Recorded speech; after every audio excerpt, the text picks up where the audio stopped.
Welcome to the Husk Guys Podcast.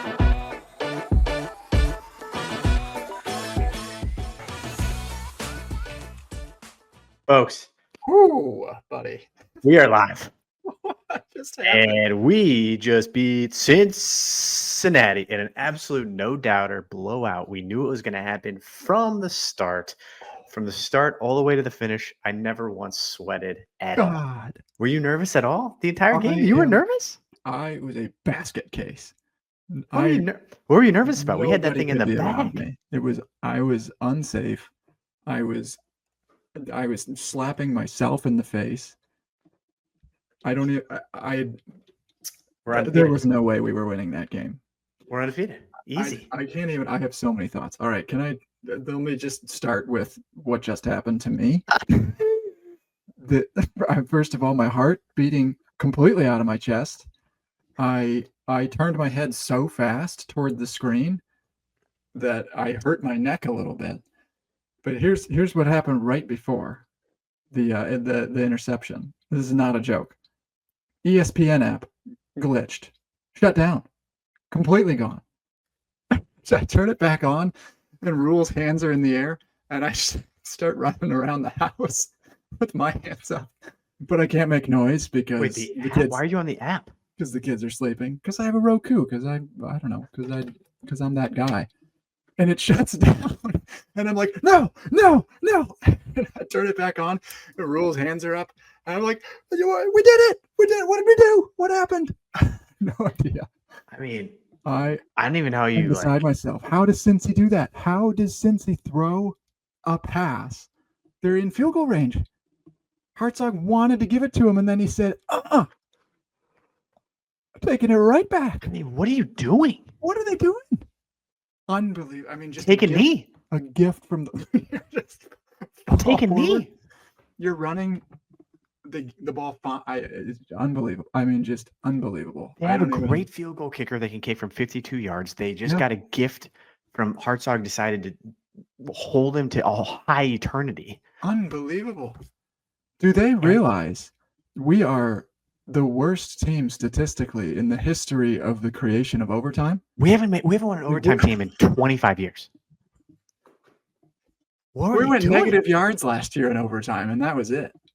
Not to mention Sorsby had gained 300 yards in the last 8 plays, and you're gonna have him throw a Tom Brady pass to the end zone. Like, what are you doing? God, just absolute, just bonehead, absolute stupidity on there. I mean, that is Cincy football in a nutshell. A fade route to the end zone when all you have to do is kick with 34 seconds. Like, I'm watching the play over and over again. Hartzog hasn't made a play in 6 years, and you're gonna 5 interceptions last year. Thank you very much. But he is undersized, and he often gives up big plays. So it wasn't a terrible idea. But holy moly! I mean, just like how good does it feel? Rule was 3-10, 3-10 in one possession games. We're back. I mean, I've wanted to do a rapid reaction for a long time because I never had the opportunity to, because we just basically lose every game. Thank you guys for joining us. All 800 of you that are already tuning in and dropping comments. This is hilarious to look at. So they pulled a Nebraska on Nebraska. Yeah, I mean, just complete coaching.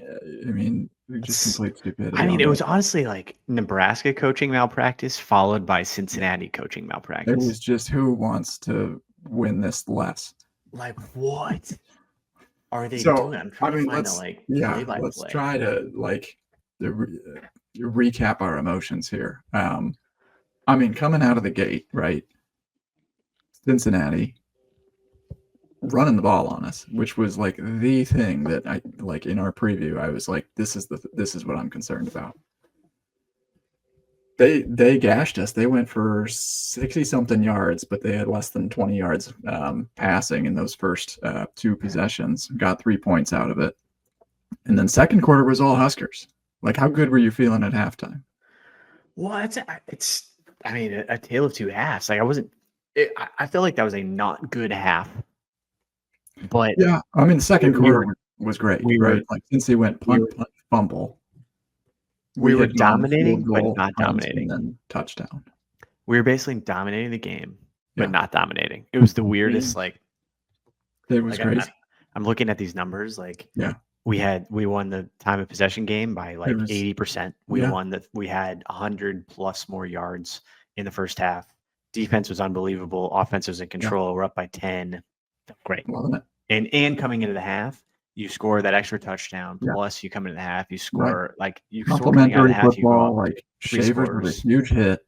Forced a turnover right there. Winery jumped on it. I mean, that was awesome. Huge play. And they kind of bailed our offense out because the offense stalled at midfield.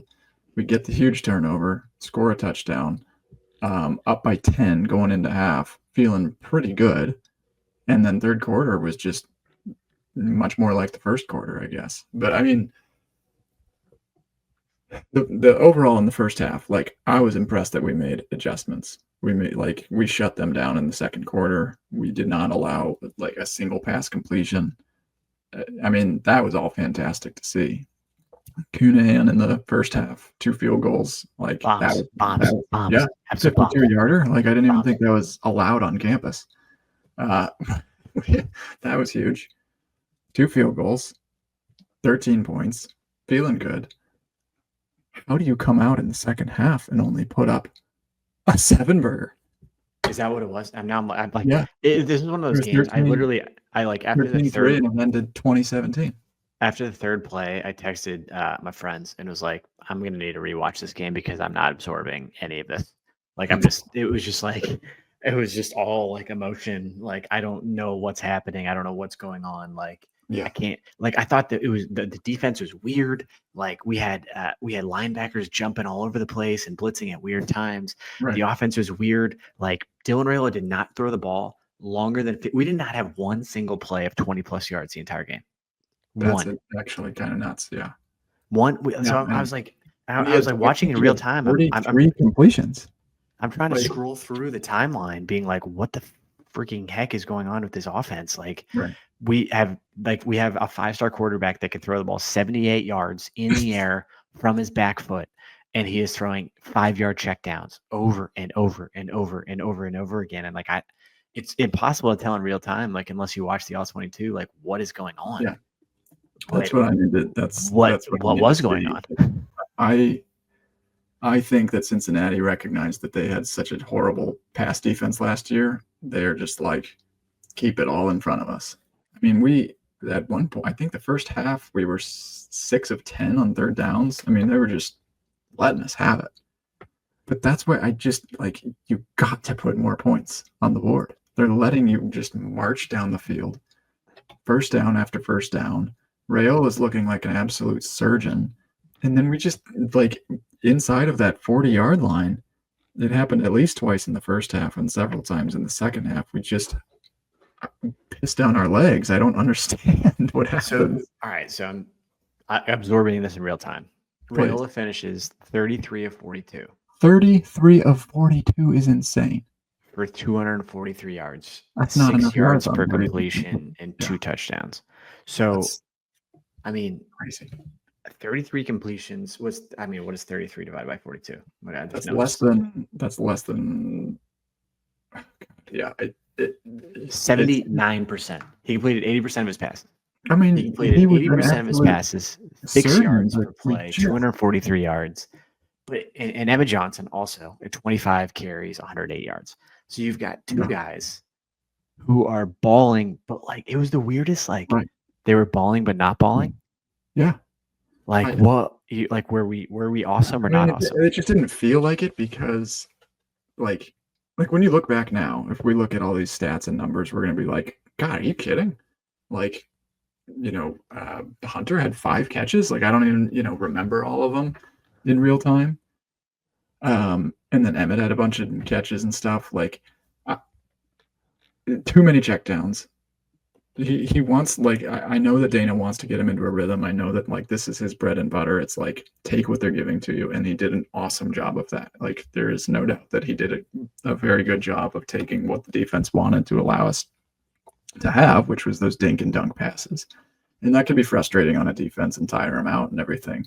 But who's going to stretch the field? Like Dane Key, I thought was that guy. Well, Hunter made plays. I mean, heck, Lindenmeyer made plays, but those were all underneaths. well, that's what's like. I think we're gonna have to rewatch this game without the stress in and the emotion. air that the ball goes. Like we're relying a lot on yards after catch with guys that they're just keeping everything in front of us. So I think that I think completions for only 243 yards is. You look at this stat line, and we're gonna look at the stat line. Anybody who didn't watch this game, which it's 11:50 on a Thursday night, and people have to go to work tomorrow, so people didn't watch the game. But you look at this game, and you're like, oh wow, hey, look at Raiola in front of Mahomes, and in front of Taylor Swift was 80% of his passes for 243 yards. Yeah, Hunter, you're feeling like that's probably a blowout. Hunter had 6 catches, 65 yards. That's it. That's a great stat line. Sure. He had 6 catches, 51 yards, and Lindenmeyer 5 catches, 47 yards. Like you take that stat line all day, but yet they were driving to win the game. So I was literally like absorbing this as it was happening. I was like, I think we're dominating this game. Oh, I also think we're crazy. I mean, just look at these team stats. We won time of possession, third down conversions. We won time of possession by 19 minutes. Rushing yards, passing yards. We had completion. Wait, timeout. Read these out loud. QB rating. Time of possession. Of possession, we won 39-20. We had the ball for 70% of the game. The whole quarter of the game. We had 243 passing yards. They had 70. 70. We had they had 200 rushing yards. We had 110. Dang, that's crazy. Oh, so they had twice as many rushing yards. That was in the second half. But the half, good. Total yards passing, rushing. I mean, that's crazy. Three penalties for 27 yards, which 2 of those were in the first drive. So they got better after that. 2 turnovers for Cincinnati is the difference. Yeah. Wow. Yeah. I mean, and literally that was the difference. I feel let's talk positives first here overall. The positives are, I think Raiola has a fantastic grasp of the offense. I think he's very, very good. He looks methodical. He was a surgeon. I mean, he's very calm. And 2, and you've got that play call, and he quickly adjusts his arm angle and snaps one to Dane Key like that. Game-changing play. I just want to see him get it down the field a little bit more. But like positives. Yeah, John Townsend says throw the ball down the field. John Townsend, you are correct. And we did not do that. Since he played a lot of zone, and they just kept it in front of him. But Raiola did a great job of just like finding what was in front of us. Positive number 2 for the offense. Emmett Johnson. He runs like a young bull. Yeah. Just released from a cage and coming out bucking. And there were a few runs where I was like, why are you going that direction? But then there was a few runs where he just found holes that were not there. And just like fantastic jump cuts and shiftiness. He's going to be great. I think he can handle the workload. Third positive, I think we got some receivers. Like they made good catches. There were no like bad drops other than Emmett Johnson had one. Then they got open. They got into spaces and stuff. Can I add a couple more? Yeah. Third down efficiency. We're 10 of 18. I mean, that's as good as you'll be all year. Fourth down efficiency, 1 of 2. So 10 of 18 is 56%. That's pretty darn good. And they were 3 of 10. So I think you're looking at like, all right, I felt pretty good on third down. I felt oddly confident. Dane Key is very strong. Hunter is very strong. Okay. We'll have to go on a separate tangent later on like Lindenmeyer of like, I don't think I fully appreciated he was like 10 string 2 years ago. And then your backup tight end was a quarterback last year. I'm like, what happened to our tight end room? Like, good grief. Like, what is happening? Like Lindenmeyer had a touchdown and it was dragged down by a cornerback. Like, I don't know what happened there. I mean, so positives, I agree. I thought Raiola cool, calm, collected. He catches the snap. He's on control. He was telling guys when to go in motion. He called that Hunter audible at the line of scrimmage, threw the fade route to Hunter in the end zone. So that was all him calling that at the line. Like he very clearly audibled into that play. Like very strong play there. I I totally agree. I think, we've got a running back that's strong. I Yeah. think we've got wide receivers that can catch. Positive, positive, positive. I Yes. think, while we're going on positives, Archie punted really well. Oh God, I that mean, kid is just dropping it on the 9-yard line twice. Oh my! Just like it was no problem. I was like, why does everyone else make this look hard? He makes it look really easy. Yeah, we haven't done that in forever, which is exciting. Yeah, And I think on the positives, I don't know what to do with our defense. Yeah. Now I'm like coming back to like I want to go to the play-by-play. I mean, we went 3 and out 3 or 4 straight times. I was like, this is the best defense in the country.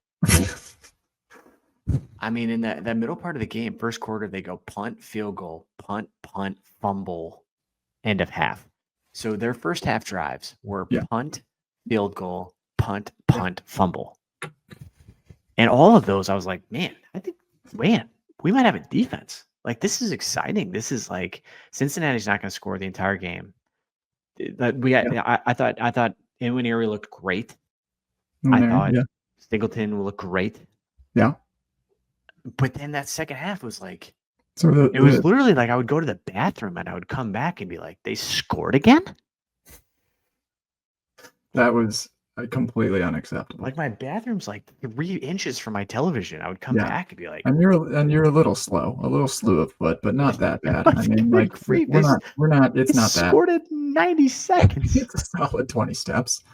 It's not that bad. Yeah. Okay. Another positive. I like that we were getting the young guys in, like in the first. I mean, Mosey had a carry. That was pretty good to see. Yeah. Kai Nelson had a carry. They both combined. Bonner died. Did Bonner die? Combined for negative 2 yards, which is not a great start to their Bonner died. Bonner's dead. Bonner died. And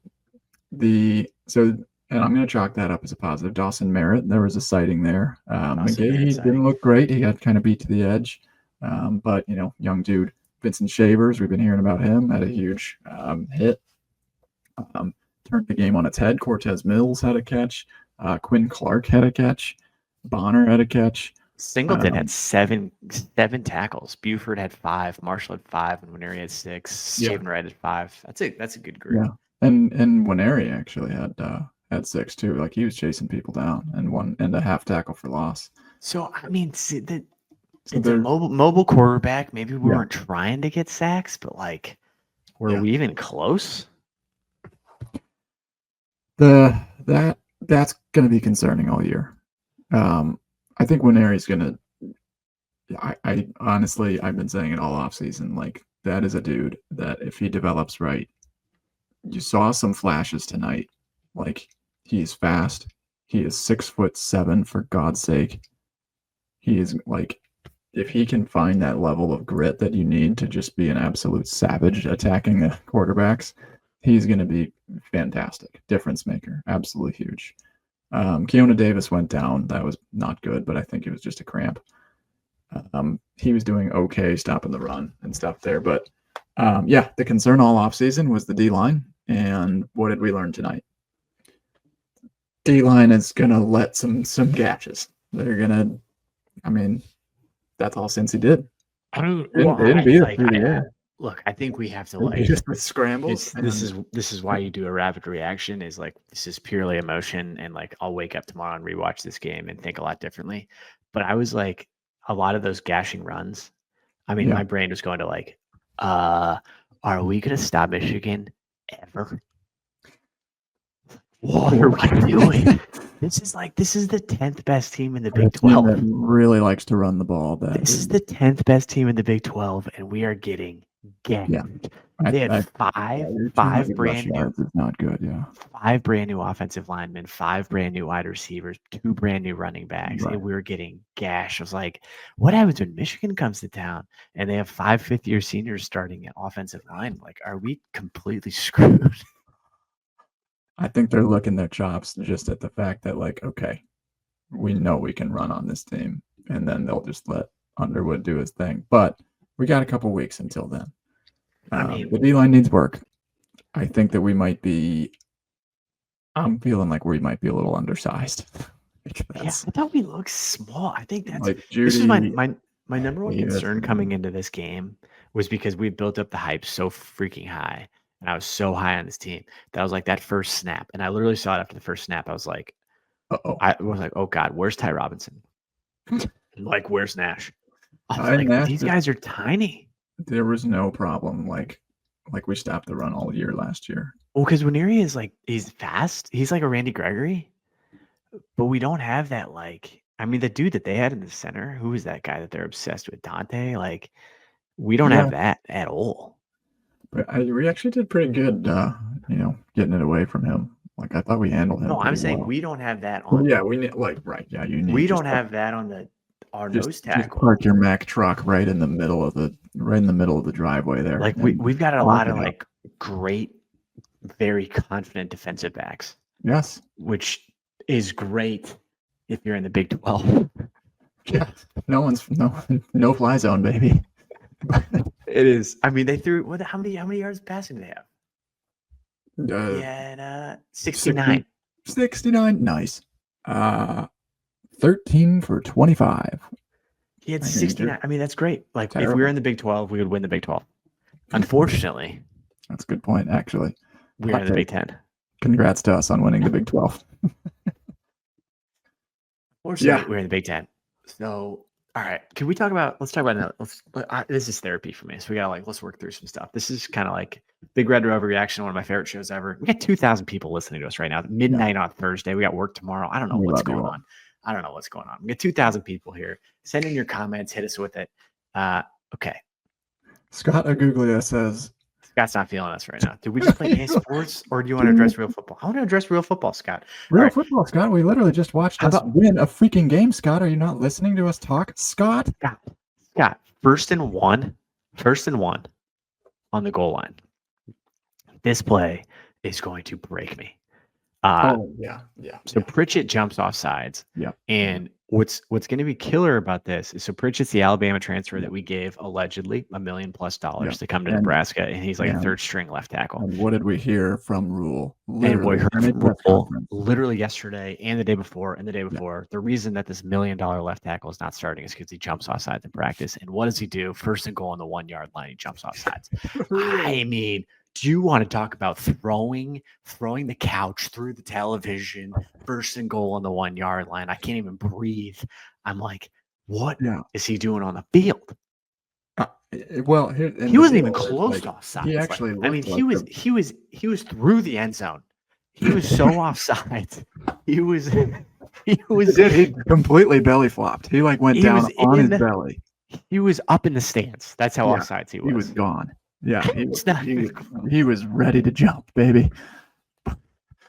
But the craziest part was on that drive, he looked at that time leading up to that play, he looked like the best left tackle yet, because they'd played Gatula, and they played Corcoran as well, but he looked actually solid. And then just an absolute backbreaker. I mean, the backbreakers. You still have the ball on the 6. No, I guess, and that's what comes back to me is I do not understand. The offense is confusing to me. Is what were we trying to do in the offseason, and who are you bringing guys in? Hunter goes up and gets that ball and kind of saves us, but first and goal on the 5. Yeah, and we're kind of what are we? What are we trying to do? Yeah. It's still this weird Emmett Johnson for 2 yards. Emmett Johnson for 1 yard. Right. Kind of weird play fake to Landon Meyer to the left. So this is where we don't and I don't mean to bring up past players and whatever your opinions are, I don't care. But Dante Dowdle last year was pretty good at getting in the end zone. He was a hammer, and we don't have a hammer. Emmett's shifty. He's good. He'll find holes. He will get rushing touchdowns. But I don't know if we have that 3 yard, 4 yard, just pound it, 3 straight times. So it'll be interesting to see, do we end up using Bonner in that role? Do we end up do we have to get creative with Harburg and stuff? Do you think Barney was hurt? Okay, yeah. So that first tackle that he took, where they just tried to bend his knee Ripped his head off. into half, looked pretty rough. And then he took another shot, like to his ankle as well. Yeah, he But did. he stayed in the game and he played and he had some catches. He had that big play. He had the big rushing play in the third down or in the third quarter, where he like would have broken if they didn't just like they He's just caught him. I guess what I can't figure out. So that is going to be first and goal on the 1. oh Even without the false start, I was like, I don't really know what play they're running. And then first and yeah. goal on the 5, I But was like, we were on cruise control. I mean, we're on cruise control between the 20s. But then first and goal on the 5 is like it's almost like we're like brain dead. Even on that last drive, which maybe Dana is a god. Maybe he's a god. Third down, you just run this like half-assed. Sorry, my mom's listening. I'm sure she's gonna like you just run. You run Emmett Johnson up the middle for 1 yard on 3rd and 2. Yeah. And then you throw a beauty to Dan Key. Oh, Great. Yeah, right. Well, I think that So they were like probably I don't know how they were much of probably that is setting him. up a 4th down. Well, I don't know how much of I that think is they knew Dana they were being going. brilliant. Yeah. But then why didn't they do that in the first quarter? First goal on the 5, and we run 4 just like terrible plays in a row. Yeah. And get a field goal, right? It's confusing to me because you're like, we make 1st and 5 look impossible from the goal line. We did that drive, the entire drive, all the way leading up to it. Yeah, majestic. Right. I mean, we're running RPOs. Dillman is cool and calm in the pocket between the 20s. He's fantastic. Emmett Johnson's cool and calm in pocket between the 20s. All of them are fantastic between the 20s. And then it's like gets to the 5-yard line and it's like, wow. Yeah, it's like what happens down there. Yeah, I mean, the fade route was brilliant. Like that was, the fade yard is brilliant, but we probably missed 4 of those.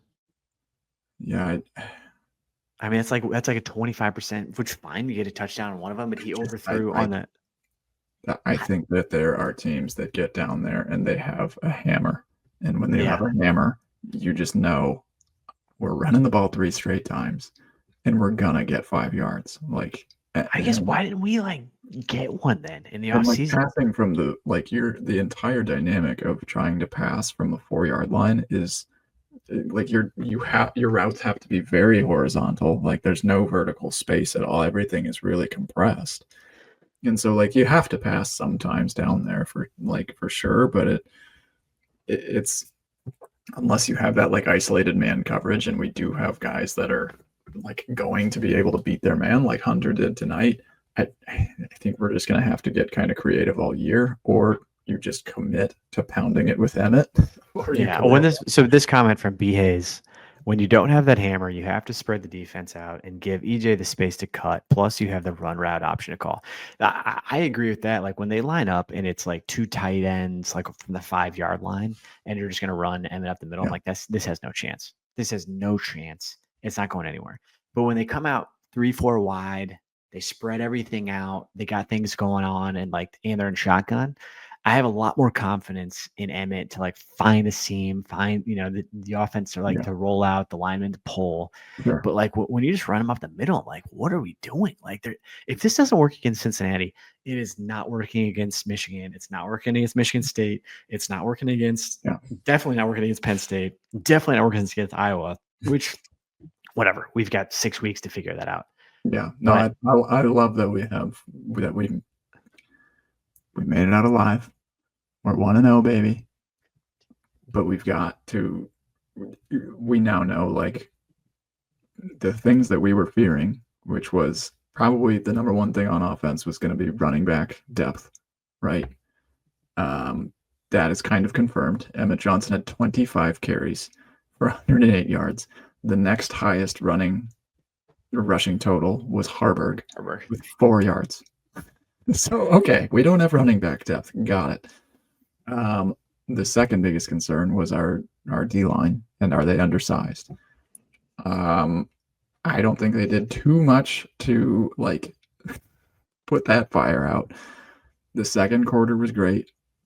They did have some big run stops and everything, but that gives me a little bit of fear.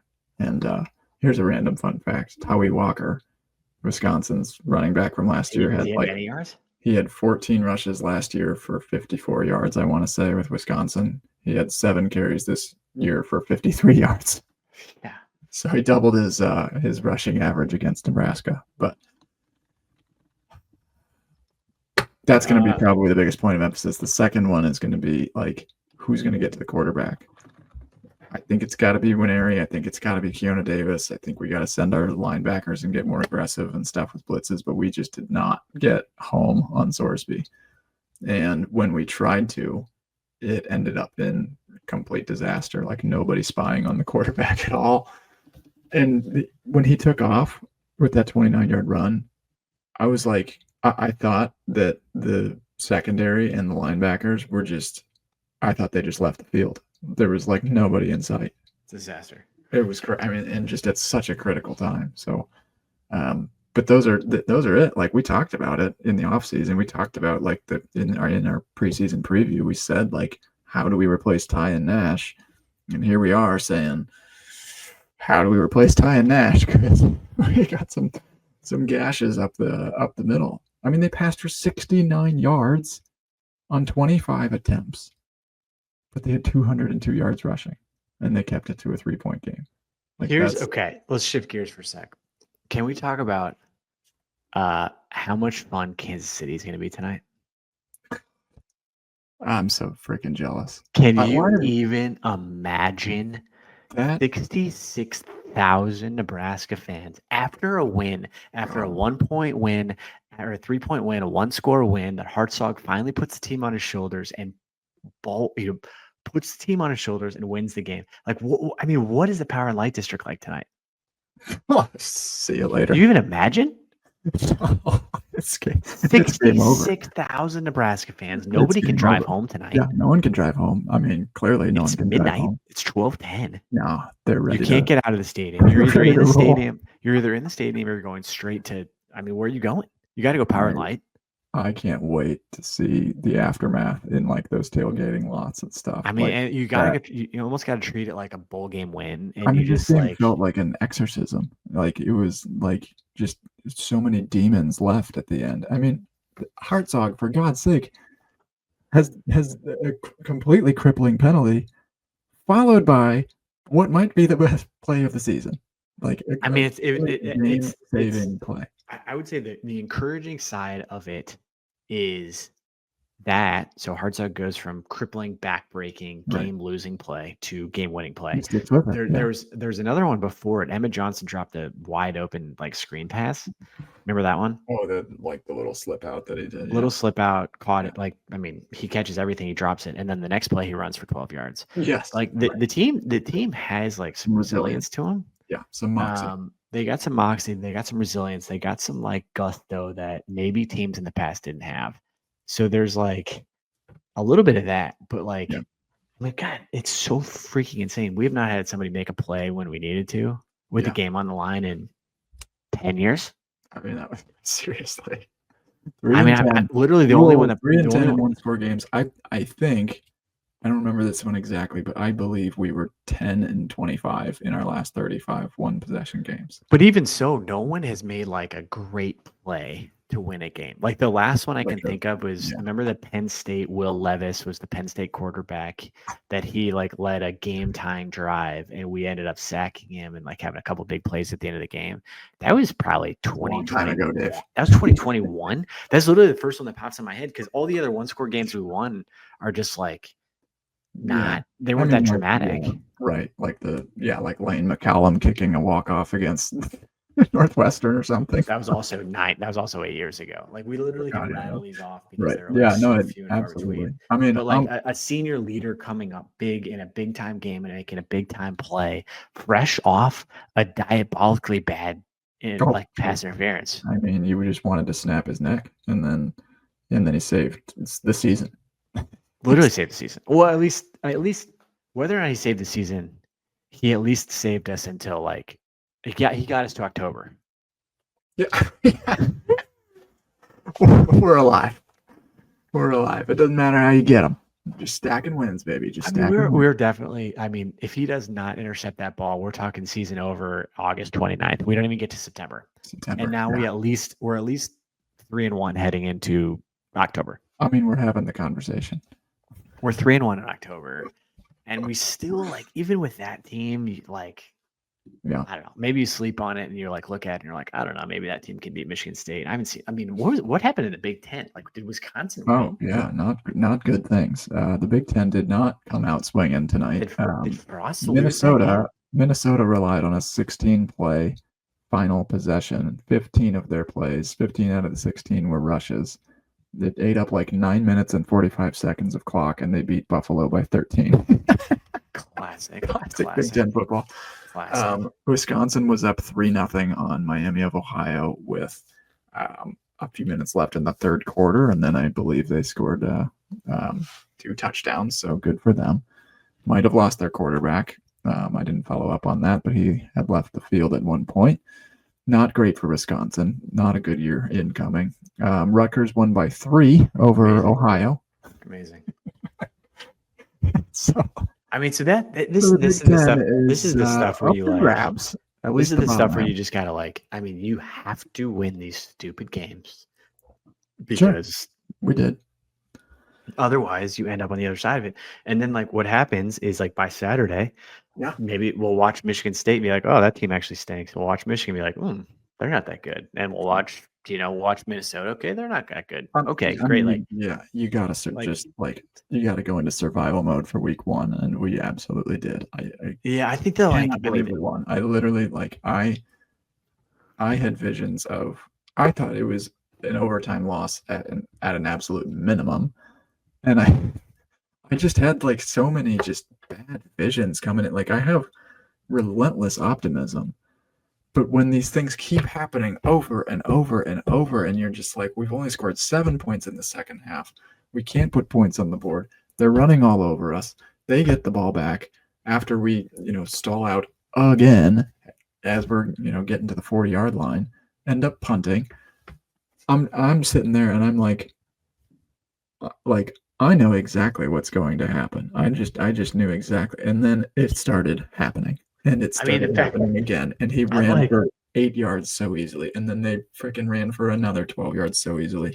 And then no one can maintain the pocket, even though he was throwing with the wrong hand all night.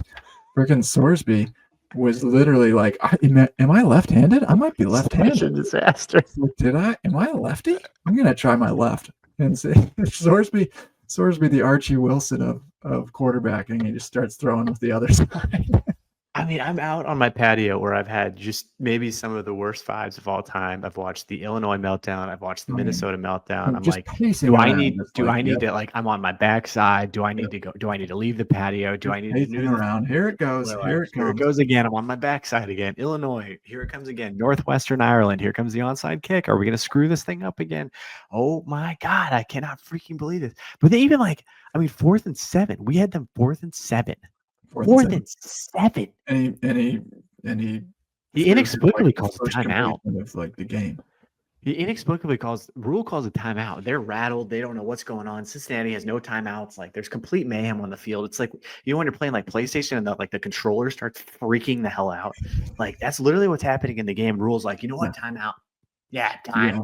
I'm gonna call timeout real hard. Let's give them a chance to get a play. They draw a perfect out route.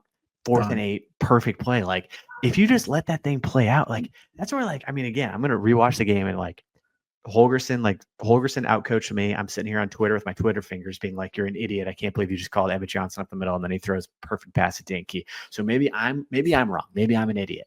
But the fact that we're 4th down on the 42 or 43 yard line and don't punt it and just have Archie pin him deep, and then they march it right down our throat and score a touchdown.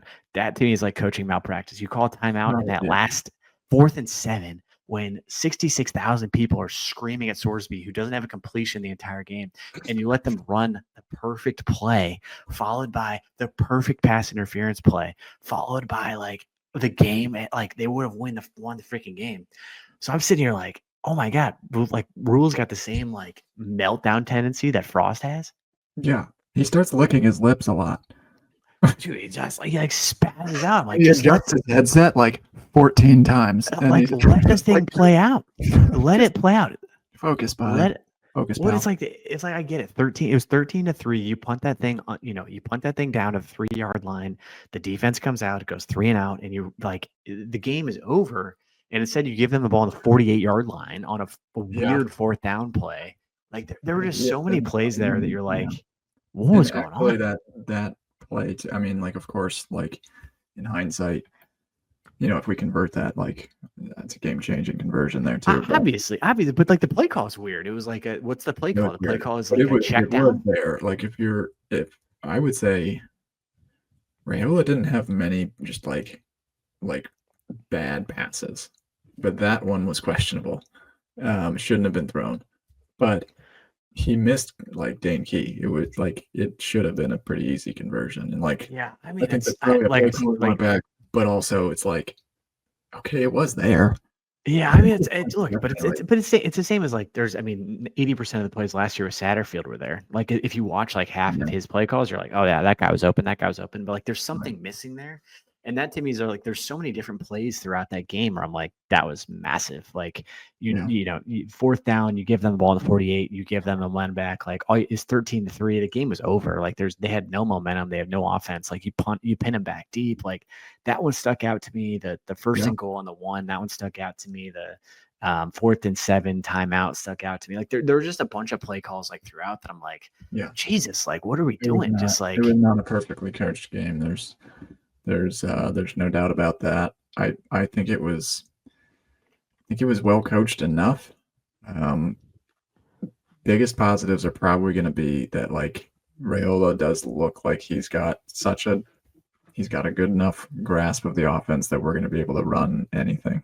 I'm very interested to see like if this is a trend all year, because it was his trend last year, was like, sure, I'll complete 70% of my passes for 200 yards. Like, who cares? Like, will we end up having like that deep threat, that stretch the field mindset, that, like attack the deep part of the defense with your gunslinger quarterback? Or are we going to play everything within 20 yards of the line of scrimmage all year? But that's probably like positive number one would just be, I mean, you'll take like an 80% completion rate all day from your sophomore quarterback that you're hoping has a good grasp of the offense. 2 touchdowns, no interceptions. We like that. Pass defense is solid. I mean, Sorsby's bad, but he's not that bad. I think 13 of 25 for 69 yards. I mean, just not even a threat. Love that. I think they're like positive. That's the concern, the pros and cons. And it's like, hey, let's take this thing 1 week at a time. Take it 1 week at a time. And we've got a couple week tune-up games for the next few weeks. Great. We don't play any Heisman contenders the whole season. Ooh, that's a statement. Name one. Maybe. He'll be up there. Fine. He will. Because they might be undefeated going into that game. Bryce Underwood, maybe. Besides that, like, we're not playing. I just think we're not playing the Mark Gronkowski. What's his name? What's his name? Whatever. Yeah, Gronkowski. It's close enough. Gronowski. It's Gronowski. FCS. I guess like there's not going to be. We're not playing Arch Manning. We're not playing. We're not playing any of these guys who are elite level quarterbacks throughout the season. Probably doesn't have one, and Michigan's is Bryce Underwood is a freshman. Well, right, but probably. So Bryce Underwood. You have Drew Aller. Like whatever. I don't want to get ahead of ourselves. It's more like the concerning stuff of this game that is like, okay, what are we not going to be able to figure out for like the rest of the season is if somebody pounds the rock on us, we're in trouble. If someone clearly like they've figured out with Raiola now with 1 season of film, we're just going to drop back into this zone and not let him throw deep. Sure. Or maybe we just don't have wide receivers that can do it. I think we do. I mean, why? I guess why? I just don't understand. We've watched 14 games of Dylan Raiola. Why do you not let him uncork one? Yeah, 78 yards once a game. Yeah, it is interesting. There was like his whole thing. I've watched every high school film the kid has ever thrown. I watched every pass he's thrown all the way back to his 8th grade year. He can throw it off his back foot 78 yards, and he has never done it once. It's weird. Yeah, I mean, He's at like. I don't know. Don't get I me wrong. guess all Don't I get can me think wrong. is they're He's completed 80% of his passes. I'm never going to complain about a kid completing 80% of his passes. He right. throws the checkdowns well. He's got cool and calm, collected. He's got the offense under. I'm more just like looking at Dane. I'm like, does he see something we don't? And is there a reason that Ja'Cory Barney is not just running as fast as he can and running the deepest post possible, just to keep him honest once a game? It's like because the whole offense shuts down if first down does not gain a yard. If first down we get 2 yards and 3 yards, second down we can gain 3 yards, third down great. Like the second that offense gets a first down no gain, it's like the whole thing like shuts down because it seems like the offense needs like 2 or 3 yards at a time. It doesn't have chunk plays. Like Yeah. I think we had maybe one play of 20 plus yards the entire game, which maybe that's the way we win games. I'll tell you right now. Yeah, the longest play of the game was the completion to Hunter, which was 24 yards. We didn't have any other completions longer than Lindenmeyer had the second longest. Wait, which was the longest? Hunter, the one where the deep-ish ball to the sideline to Hunter. He kind of receiver fell down. They said he pushed off. He didn't push off. He's fine. So 24 yards to Hunter, and then we had a 19-yarder to Lindenmeyer, and then Dane Key had a 15-yarder. And Key, I didn't feel terribly impressed by him, but again, like this is one of those like you rewatch it and you're like, okay, he's getting into good spots. He had 6 catches, 51 yards, and then Hunter had 6 catches for 65. It's like those are your top 2 dudes that you just got off the transfer market. I mean, we thought Ja'Cory didn't touch the ball. He actually had that. So he had that sweep around, and then he had 5 receptions for 27 yards. I guess what I don't know is we didn't really have those. And god dang, Emmett Johnson had 7 receptions for 27 yards, and then he had 108 rushing yards on 25 carries. I think what the Dane Key one. I mean, people that think we're not going to run the ball, Emmett Johnson ran the ball 25 times. The Dane Key thing was like, that's what I'm literally like processing this emotionally. Every catch he had, I was like, that was a smooth catch. He caught it right. It was like he caught it smooth. He ran out of bounds smooth. He got down smooth. He got open smooth. Like he is a smooth runner.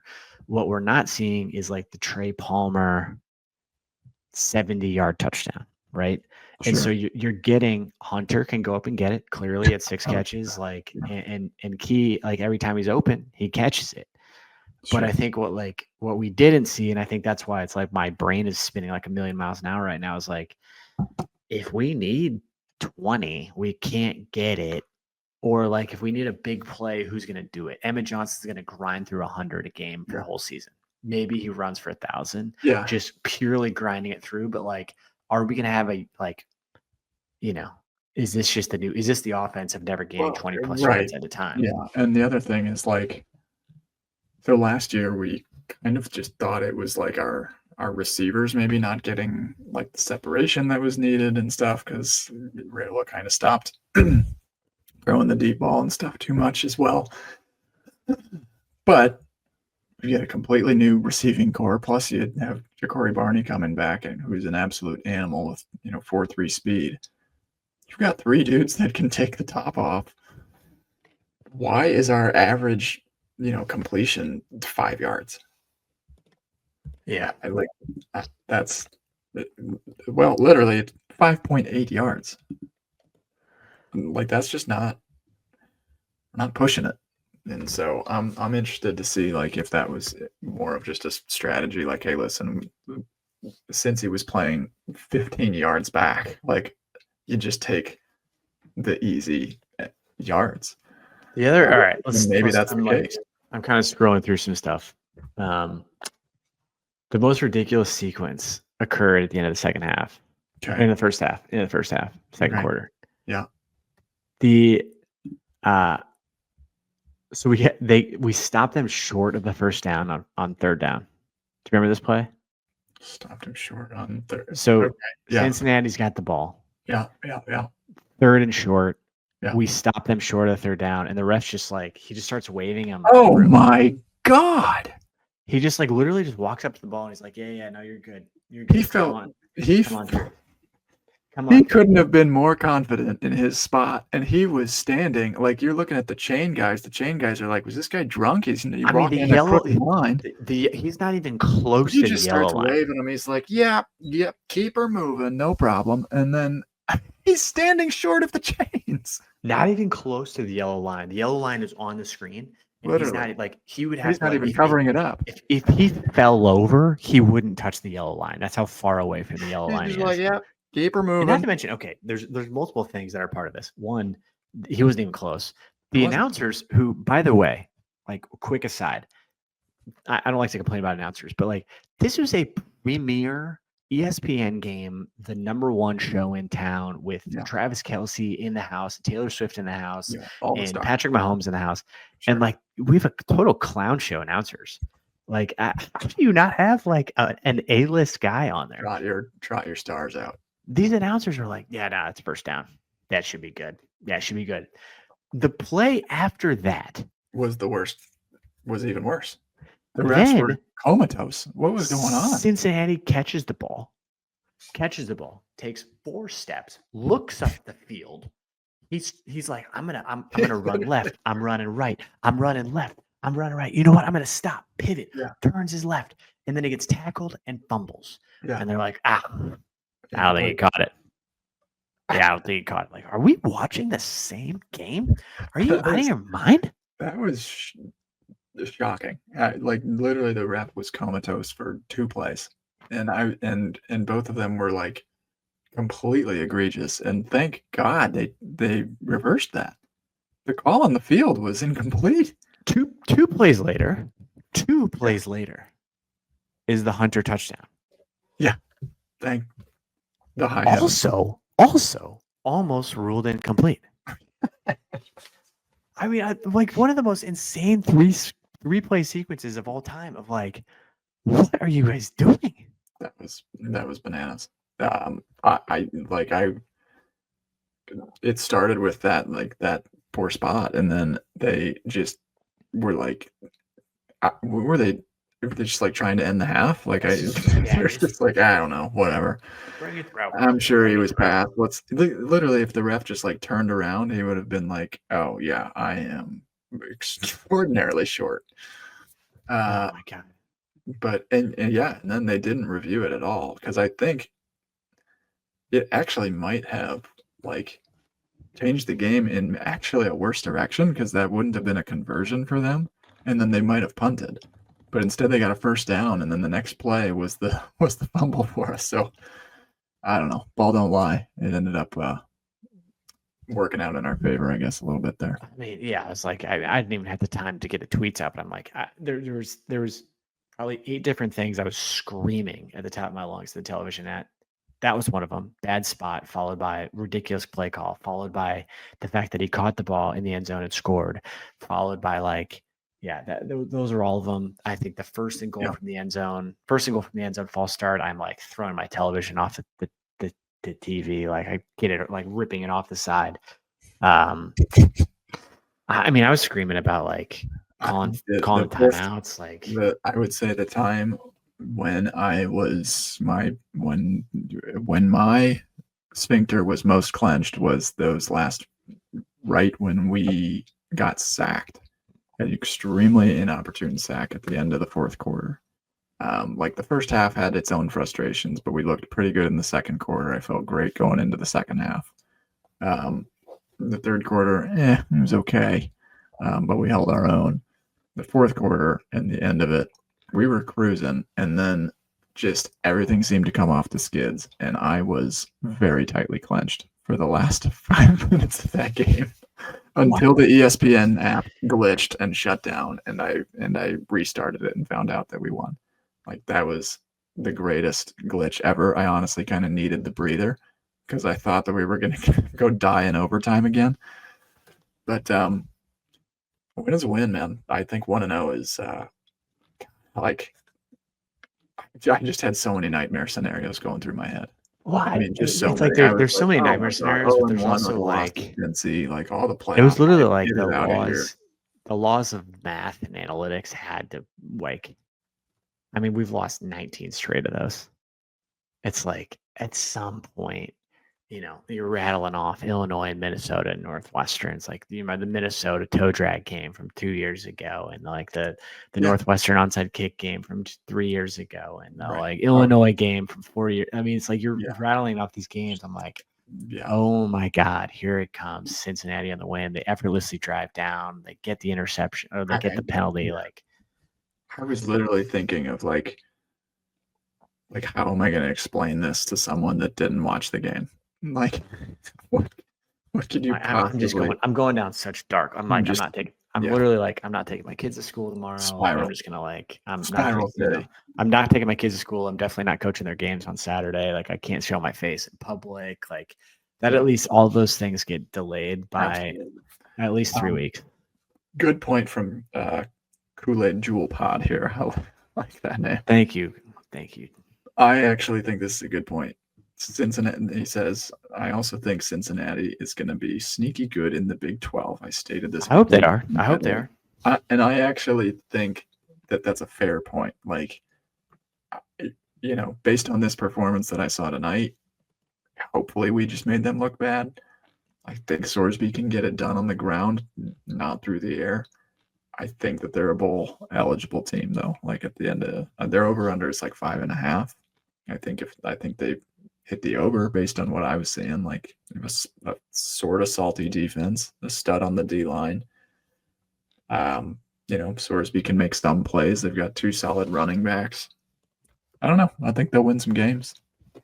We've got enough positives from this game to keep the Kool-Aid glasses filled. I feel a win's a win. You win a close game. I think. Look, it's a win. It's like it could have gone a million different directions. You actually said this multiple times before the game. I think I was leaning closer to a 21-point win. I just was guzzling Kool-Aid. I just was like, I don't understand how anybody can possibly stop this offense. It's the best offense we ever had. You said multiple times, the best case scenario is to win a 1-score game. Yeah.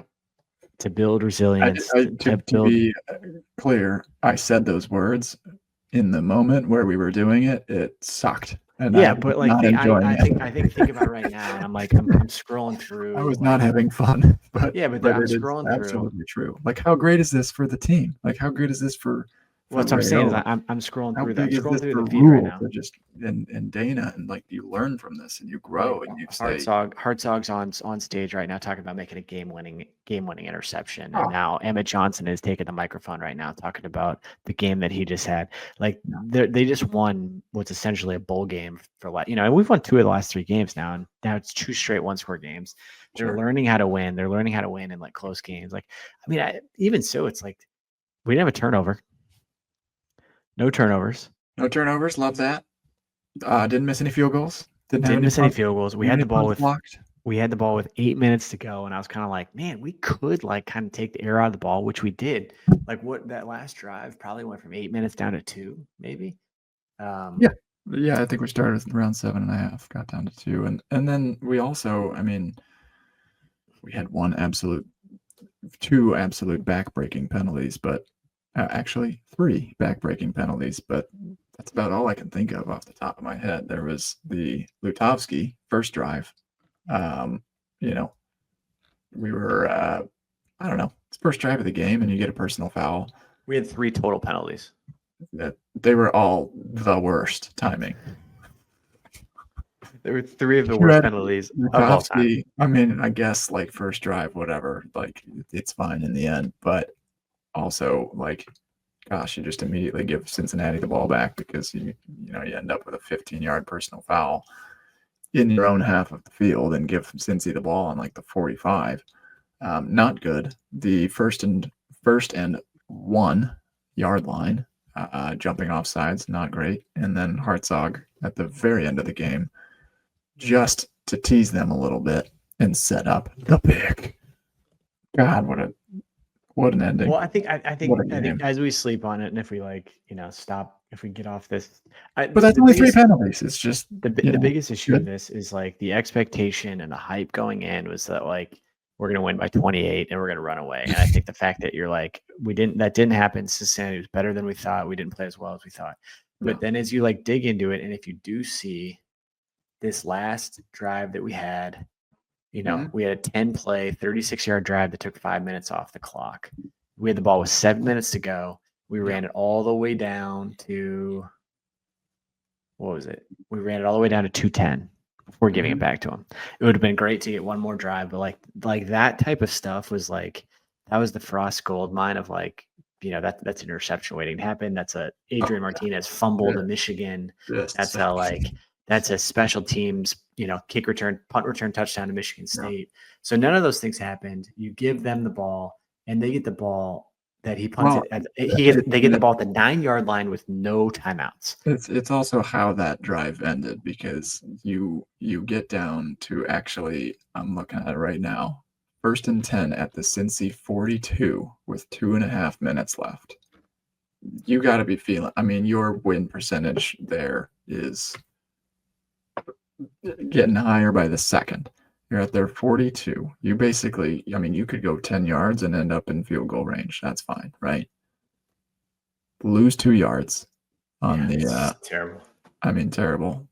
Since he takes a timeout. Next play, so you're 2nd and 12. Raiola gets sacked. 7 yards. So now you have 3rd and 19. Now you're back to the 49-yard line. Raiola just dumps one off to just spare any further losses like that. You had the ball 1st and 10 at the 42. Gosh, 2.5 minutes left. I feel like you gotta just keep the forward momentum going.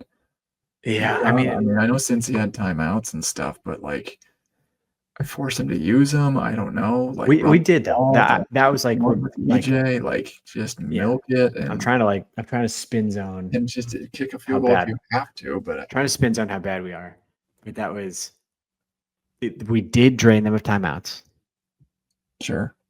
So that was a positive. They called all 3 of their timeouts. Yeah. They got the ball back with 2:10 left, or 2:10 left on the 9-yard line, thanks to Archie. So I guess if you're looking at them with 2 minutes to go with no timeouts, having to drive 90 yards, you give your defense that chance.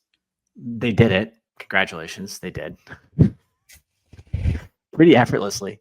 They went since he went 10 plays. They went 8-yard run, 14-yard pass, 8-yard pass, 5-yard play, in a minute and a 12-yard pass, half. 8-yard run, 3-yard run, 10-yard penalty. That's the fact they threw that pass. Literally, listen to this. The fact that they threw that pass is unbelievable. To go from an 8-yard run, 14-yard pass, 8-yard pass, 5-yard penalty, 12-yard pass, 8-yard run, incomplete, 3-yard run, 10-yard penalty, interception. Like, they're getting 10 yards of play, and then he decides to go to the end zone. What are you doing? Jeez, they were on the 33-yard line. 33, but that's still, what's that? That's still a 40. That's a 50-yard kick, right? Almost, but the guys hit 50-plus yarders. They were in range. Before that ball was snapped, they were within his range. But yeah, it's a 50-yarder. But still, like, we made a 52-yarder. Like, it wasn't, they literally could have just started. I don't know. I couldn't believe they did that, but I'm not mad that they did. I think, if they, Taylor Swift might be helping Cincinnati buy out Satterfield's contract or something. It's like one concert for her could buy out his entire contract. They'll be fine. How funny that Taylor Swift is watching it. But anyway, we're 1-0. I want to know. We'll learn from it. I love it. We've got enough positives. The Kool-Aid glasses are still full. Hey, we're 1-0. The people that didn't watch can see that Dylan completed 80% of his passes. And just call it. EJ is a dog. Yeah, just be like, hey, how's the game? We won, and Dylan completed 80% of his passes, and he had 243 yards and 2 touchdowns, and we had 100-yard running back, and we won. So and our quarterback is a surgeon. Yeah. And we had 66,000 fans at Arrowhead. Unbelievable. God, what a night for Nebraska. Like, and what a display. Like, seriously, they couldn't stop talking about it. what's that guy's name on the sideline reporter, Kasanich. He's like, I think so. They've sold out, X amount of games at home, but boy, this one is 99.9% Nebraska fans here. Not a Cincy fan in sight at a home game for them. It's just so awesome.